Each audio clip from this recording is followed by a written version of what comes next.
unfortunately, you guys are not alone in that. I mean, like I said, there's a competing interest for the funds and for staff time to get out there. And in the last couple of years, we've had a changeover from the person that was doing this program to me because he's retiring. So there's been, I mean, we're trying to make as much headway as possible. Right. So you guys are in the loop. We need a lot more information. Like I said, we've been dealing with Scobie Pond as the headwater too. So there are a lot of factors. I know you guys are having problems with it, and we're trying to help you through it. And that's what this process is for. You just don't want to jump in and do something and not have it be well planned, because it's going to be more expensive in the long run. Right. So maybe. I think it might be helpful if we kind of get the technical questions answered from Amy as we have them, and then perhaps if we're interested, we could talk for a few minutes before wrap up today about a strategy that we as property owners want to take. And I can come up front and we can maybe, if people are interested in forming a committee, setting up some meetings, maybe getting somebody from the selectmen who's willing to work with us, setting up some future meetings with Amy. I mean, we need to come up with a strategy on our own as to how we're going to plan to meet that September 15th deadline, and how people feel about either forming a lake association or not. Some of us have already had that discussion, but we would love to bring more people into it. It sounds like the town, since they're doing Glen Lake now, the town must be familiar with this process. Yeah, how is Glen Lake being handled money-wise? I just printed off some stuff from the town website that gives a map of Glen Lake, the area that's being treated, all the information. You mentioned that treatment was coming on this year? Yes. How was that funded? That is funded from the state. It's a small new 3-acre infestation to that water body. How is that new and downstream is not new somehow? That's what confuses me. We were 3 acres. Treatment and it's all part of the same river system. Yeah, we got it from Glen Lake. Well, no, they're using a very small, the treatment, I don't know if you can all see this, the patch in Glen Lake is right up in here. So it's just one small infestation to that water body. I'm not sure why the funding was not granted. The first year the river was infested. Glen Lake is being treated as a lake proper. I'm not sure what the funding mechanism is. It must be spring. Scobie Pond too. Scobie Pond is not, no, they're getting 100% funding. No, but how, doesn't their water come from Scobie Pond also? It does, yes. So wouldn't this lower area be the Part, first? exactly. How That's come what Glen Lake isn't infested with it if we are, and they're upstream from us?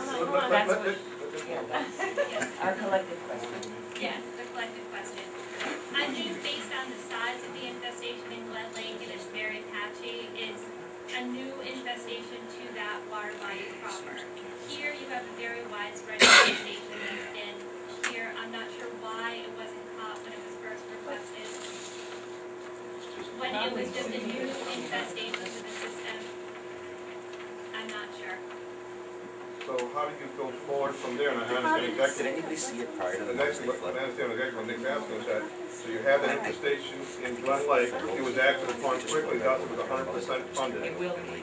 And going back to what Mr. Allied said over there, speaking that when it was called 3 years ago, that was a small infestation, but yet there was no action. Thus, because, excuse the expression, we were slower. The state was slower in the process getting out there. Now it becomes larger. Now it becomes more of a collective cost. And how does that? But it doesn't make a lot of sense. I will go back and I will look at the evolution of that and see what the history was behind it, and see. I will go back through and see if I can talk with the person that was in the program at the time. Are there written guidelines as to what gets 100% funded versus 50% funded? Yes. Yeah. Those are in RSA 47. Yep. I'm sorry, what was it? RSA 487. 487. 16. No. I think it's under 18. Say 47:16. Yeah, it's somewhere in that stuff. A couple paragraphs in. You've been waiting to ask the question.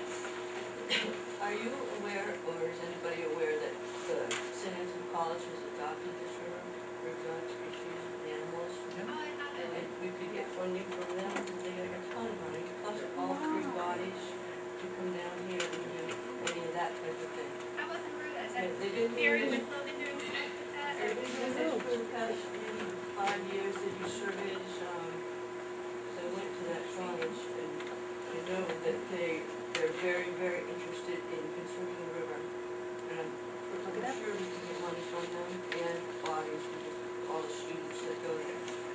it doesn't seem like there's a lot of education, even when we were first seeing it, we had to go online to identify that it was milfoil.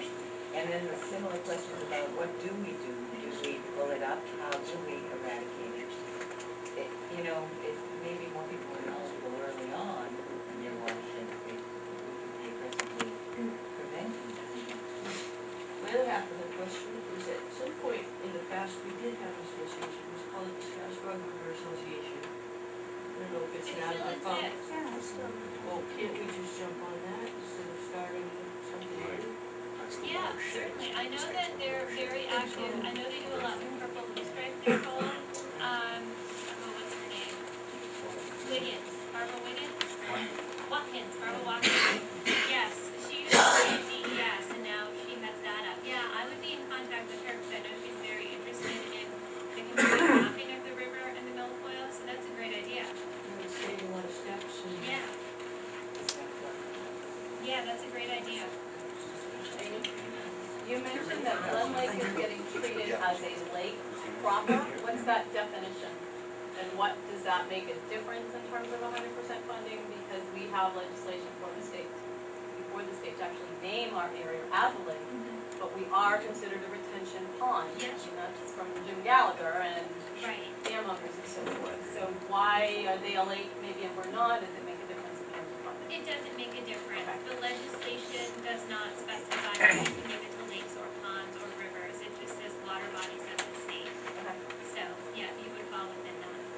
And like I said, I'll go through the history and see if any records were kept on when it first was reported or anything like that. I mean, I think some of us called, Mike, did you call in '06 For the, about it? for the milfoil, Yeah, it was '07. you called, Yeah. did anybody here call in '06? We only saw it last year. How about Yeah, I don't- 04? That's what I was curious about, like earlier, you said earlier, like when did you first see it? I heard about it in 07. Well, I first saw it right after the Mother's Day flood, in very, very small patches. Is when we noticed. 06, I'm sorry, the Nobody- Mother's Day flood was 06. But did anybody call in the state in '06? Yeah, I contacted Amy in '06.